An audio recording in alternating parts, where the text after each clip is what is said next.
This book is called A Bad Case of Stripes by David Shannon. Camilla Cream loved lima beans, but she never ate them. All of her friends hated lima beans, and she wanted to fit in. Camilla was always worried about what other people thought of her. Today she was fretting even more than usual. It was the first day of school, and she couldn't decide what to wear. There were so many people to impress. She tried on 42 outfits, but none of them seemed quite right. She put on a pretty red dress and looked in the mirror. Then she screamed. Her mother ran into the room and she screamed too. "Oh, my heavens," she cried. "You are completely covered with stripes." This was certainly true. Camilla was striped from head to toe. She looked like a rainbow. Mrs. Cream felt Camilla's forehead. "Do you feel all right?" she asked. "I feel fine," Camilla answered. "But just look at me." "You get back in bed this instant," her mother ordered. "You're not going to school today." Camilla was relieved. She didn't want to miss the first day of school, but she was afraid of what the other kids would say. And she had no idea what to wear with those crazy stripes. That afternoon, Dr. Bramble came to examine Camilla. "Most extraordinary," he exclaimed. "I've never seen anything like it. Are you having any coughing, sneezing, runny nose, aches, pains, chills, hot flashes, dizziness, drowsiness, shortness of breath, or uncontrollable twitching?" "No," Camilla told him. "I feel fine." "Well then," Dr. Bramble said, turning to Mrs. Cream, "I don't see any reason why she shouldn't go to school tomorrow. Here's some ointment that should help her clear up those stripes in a few days. If it doesn't, you know where to reach me." And off he went. The next day was a disaster. Everyone at school laughed at Camilla. They called her Camilla Cran and Night of the Living Lollipop. She tried her best to act as if everything were normal, but when the class said the Pledge of Allegiance, her stripes turned red, white, and blue, and she broke out into stars. The other kids thought this was great. One yelled out, "Let's see some purple polka dots." Sure enough, Camilla turned all purple polka dotty. Someone else shouted, "Checkerboard!" and a pattern of squares covered her skin. Soon, everyone was calling out different shapes and colors, and poor Camilla was changing faster than you could change channels on a TV. That night, Mr. Harms, the school principal, called. "I'm sorry, Mrs. Cream," he said. "I'm going to have to ask you to keep Camilla home from school. She's just too much of a distraction, and I've been getting calls from the other parents. They're afraid those stripes may be contagious." Camilla was so embarrassed. She couldn't believe that 2 days ago everyone liked her. Now nobody wanted to be in the same room with her. Her father tried to make her feel better. "Is there anything I can get you, sweetheart?" he asked. "No, thank you," sighed Camilla. What she really wanted was a nice plate of lima beans, but she had been laughed at enough for one day. Well, yes, I see," Dr. Bumble mumbled when Mr. Cream phoned the next day. "I think I'd better bring in the specialists. We'll be right over." About an hour later, Dr. Bumble arrived with 4 people in long white coats. He introduced them to the Creams. "This is Dr. Grop, Dr. Sponge, Dr. Cricket, and Dr. Young." Then the specialists went to work on Camilla.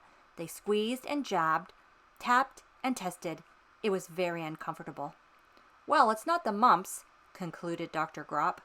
"Or the measles," said Dr. Sponge. "Definitely not the chicken pox," put in Dr. Cricket.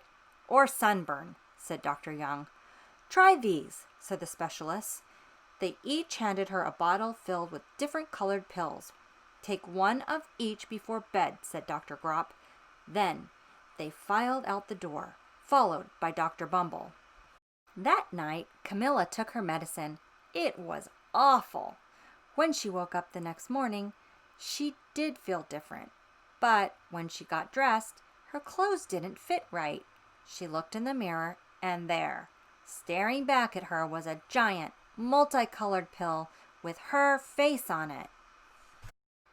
Dr. Bumble rushed over as soon as Mrs. Cream called, but this time, instead of the specialists, he brought the experts. Dr. Gord and Dr. Mellon were the finest minds in the land. Once again, Camilla was poked and prodded, looked at, and listened to. The experts wrote down lots of numbers. Then they huddled together and whispered. Dr. Gord finally spoke. "It might be a virus," he announced with authority. Suddenly, fuzzy little virus balls appeared all over Camilla. "Or possibly some form of bacteria," said Mr. Mellon. Out popped squiggly little bacteria tails. "Or it could be a fungus," added Dr. Gord. Instantly, Camilla was covered with different color fungus blotches.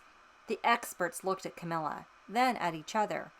"We need to go over these numbers again back at the lab," Dr. Gord explained. "We'll call you when we know something." But the experts didn't have a clue, much less a cure.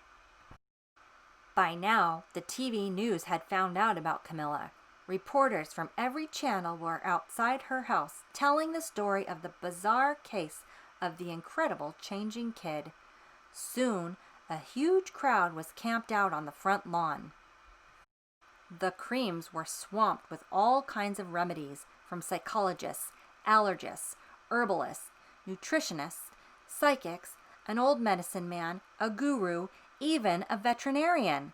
Each so-called cure only added to poor Camilla's strange appearance until it was hard to even recognize her.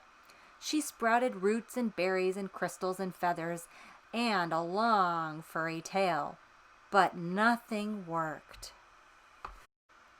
One day, a woman who called herself an environmental therapist claimed she could cure Camilla. "Close your eyes," she said. "Breathe deeply and become one with your room." "I wish you hadn't said that," Camilla groaned. Slowly, she started to melt into the walls of her room. Her bed became her mouth, her nose was a dresser, and 2 paintings were her eyes. The therapist screamed and ran from the house. "What are we going to do?" cried Mrs. Cream. "It just keeps getting worse and worse," she began to sob. At that moment, Mr. Cream heard a quiet little knock at the front door. He opened it, and there stood an old woman who was just as plump and sweet as a strawberry. "Excuse me," she said brightly, "but I think I can help." She went into Camilla's room and looked around. "My goodness," she said with a shake of her head, "what we have here is a bad case of stripes. One of the worst I've ever seen." She pulled a small container of green beans from her bag. "Here," she said, "these might do the trick." "Are those magic beans?" asked Mrs. Cream. "Oh my, no," replied the kind old woman. "There's no such thing. These are just plain old lima beans. I'll bet you'd like some, wouldn't you?" she asked Camilla. Camilla wanted a big, heaping plateful of lima beans more than just about anything, but she was still afraid to admit it. "Yuck," she said. "No one likes lima beans, especially me." "Oh dear," the old woman said sadly. "I guess I was wrong about you." She put the beans back in her bag and started toward the door. Camilla watched the old woman walk away. Those beans would taste so good, and being laughed at for eating them was nothing compared to what she had been going through. She finally couldn't stand it.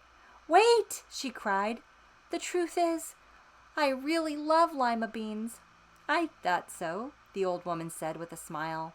She took a handful of lima beans and popped them into Camilla's mouth. "Mmm," said Camilla. Suddenly the branches, feathers, and squiggly tails began to disappear. Then the whole room swirled around. When it stopped, there stood Camilla, and everything was back to normal. "I'm cured!" she shouted. "Yes," said the old woman. "I knew the real you was in there somewhere." She patted Camilla on the head. Then she went outside and vanished into the crowd. Afterward, Camilla wasn't quite the same. Some of the kids at school said she was weird. But she didn't care a bit. She ate all the lima beans she wanted, and she never had even a touch of Stripes again.